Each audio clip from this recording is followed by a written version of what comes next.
suspicion is that people that buy exercise equipment, or many people that buy hot tubs, buy it with the best of intentions. But intentions actually don't change physiology.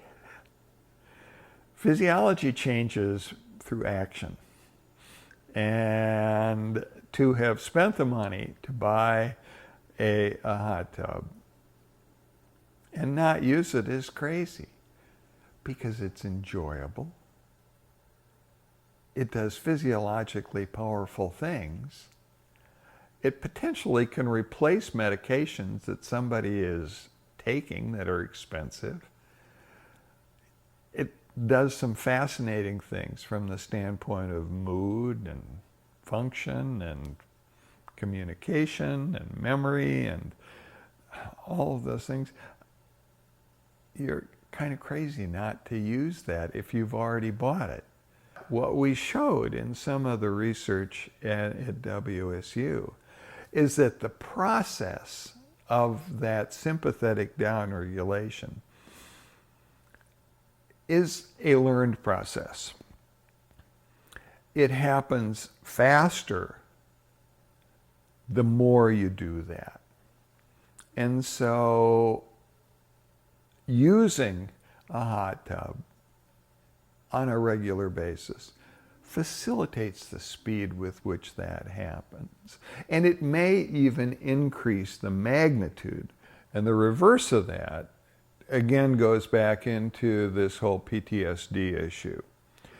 Because in PTSD, what happens is that you've gone through this traumatic event. And it takes a while for the brain to come back to normal. And then you go through another traumatic event. And it's up even at the same or higher levels. And it comes down slower and slower and slower. And eventually, because the body has learned all of this bad stuff, it goes on and it comes down very, very slowly, or maybe not at all, which leads to all kinds of health consequences. The body is a learning engine, so I suspect what would happen had we done the research on this is that we would find that downregulation happens faster and faster and faster and faster. There's no age at which you stop healing. The brain is always trying to improve and recover function, regardless of what's happening with things like cellular death causing dementia and stuff like that. The brain is always trying to fight back. It's always trying to compete against those biologic processes of deterioration.